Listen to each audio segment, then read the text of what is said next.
পরে হাসনাত বা আমাদের মাহমুদুর রহমান ভাইয়ের কথা বলছে নেক্সট টার্গেট, আমার নামও আসতেছে। তাহলে এই যে টার্গেটগুলো কেন, আমরা কি করছি সেটা হচ্ছে, আমরা যখন স্লোগান দিচ্ছি দিল্লি না ঢাকা, আমরা কিন্তু বলতেছি না ইন্ডিয়া না বাংলাদেশ।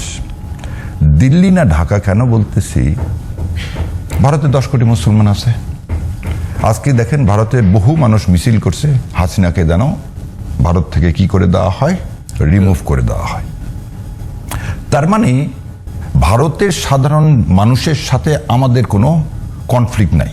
আধিপত্যবাদের জায়গাটা হচ্ছে ওই জায়গা না। আধিপত্যবাদের জায়গাটা কি, যারা রাষ্ট্র ক্ষমতা আছেন, সেই 71 থেকে বলেন আর 47 থেকে বলেন, যারা ভারতের রাষ্ট্র ক্ষমতায় বরাবর আছেন, তারা আমাদের স্বাধীনতা সার্বভৌমত্বকে সবসময় অস্বীকার করে যাচ্ছেন এবং আমাদেরকে সবসময় আমাদেরকে এই বাংলাদেশ ভূখণ্ডকে একটা কলোনিয়াল রাষ্ট্র তৈরিতে সবসময় চেষ্টা করে যাচ্ছে। আর প্রথম প্রমাণ দেখবেন 72 সালে ইন্দিরা গান্ধী যখন প্রথম বক্তব্য দেয়, তখন সেই বক্তব্যে তিনি প্রথমে বলছেন একটা কান্ট্রি স্বাধীনতা পাইল, বলে সঙ্গে সঙ্গে তিনি আবার কারেক্ট করছেন, না, একটা স্টেট স্বাধীনতা পাইল।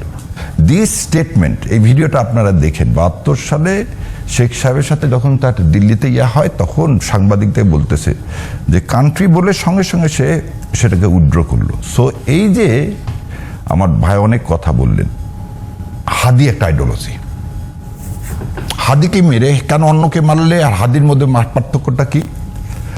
আজকে কয়জন আপনি দেখান তো যে বাংলাদেশে 300 আসনে নমিনেশন সবাইকে দেওয়া হয়েছে, কয়জনের ফোনে প্রতিদিন 10টা-15টা করে ভারত থেকে কল আসে, জীবনের হুমকি আসতেছে? কয়জনের?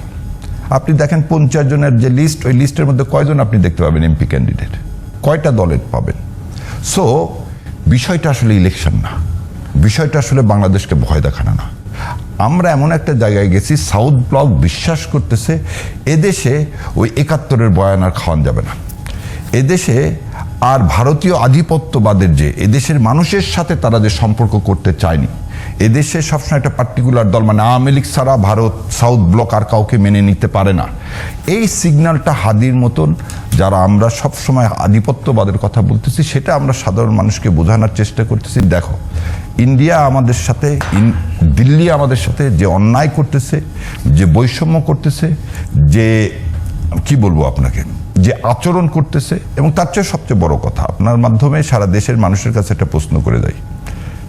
কয়েকদিন আগেও বলছেন, ভারতের পররাষ্ট্র সচিব বলছিলেন যে বাংলাদেশে এক্সট্রিমিস্টদের পুনর্জাগরণ হচ্ছে।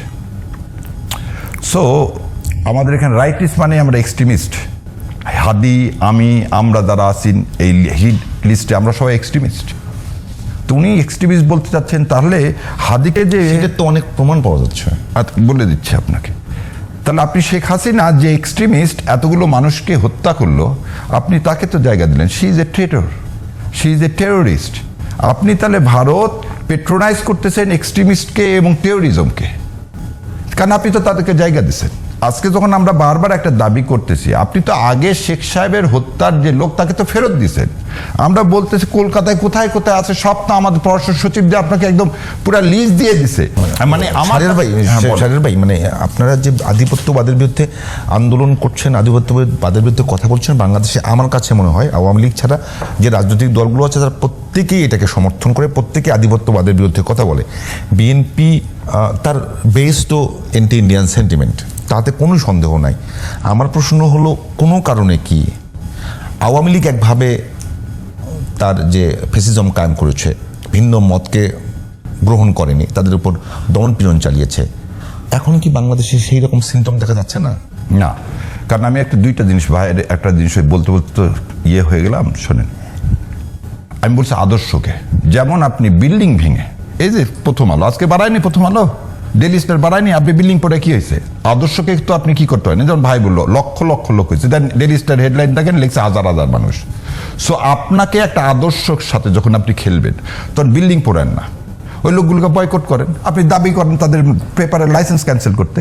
আপনি ওখানে যে আগুন দিয়ে পাবেনটা কি? আপনি যে হাদি জীবন দিয়ে প্রমাণ করছে যে ইনকলাব সেন্টার কেন গঠন করা হয়েছে, আমরা আদর্শের জন্য লড়বো। এই আদর্শকেই সারা জীবন সমস্ত জায়গায় ভয় পায়, ইন্ডিয়া ভয় পায় আমাদের এই আদর্শকে।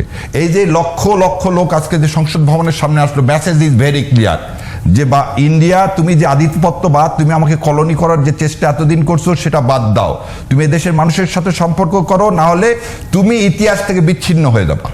তুমি ইতিহাস থেকে, যেমন সবাই বলে যে আমাদের তিন দিকে ভারত, ভারত এত বড় রাষ্ট্র, আমরা কি তার সাথে লেগে পারবো? আপনাকে একটা কথা বলি, যে আপনার শরীরে যে কোনো জায়গায় একটা বিস্ফোরা হোক, আপনার যত বড় হেলদি লোক হন, আপনি চলতে ফিরতে পারবেন? গলা একটা টনসিলের ব্যথা হলে তো আপনি কিছু নড়তে পারেন না। সো আমরা কিন্তু পেটের মধ্যে আছি। আর আমাদেরকে এই যে হাসনাতের কথা বলতেছে, পরে হাসনাত বা আমাদের মাহমুদুর রহমান ভাইয়ের কথা বলছে নেক্সট টার্গেট, আমাকে, আমার নামও আসতেছে। তাহলে এই যে টার্গেটগুলো কেন? আমরা কি করছি? আমরা কি টেররিস্ট? আমরা আন্ডারগ্রাউন্ডে থাকি? আমরা পুরো পাকিস্তানকে সমর্থন করি? আমরা এক পাকিস্তানকে বলি না? আমরা কি ভারতের দ্বিখণ্ডতা চাই না? আমাদের তো ভারতের মানুষের সাথে যখন এই জুলাই অভ্যুত্থানে কলকাতাতে মানুষ বাড়ায়নি আমাদের অভ্যুত্থানকে সমর্থন করে।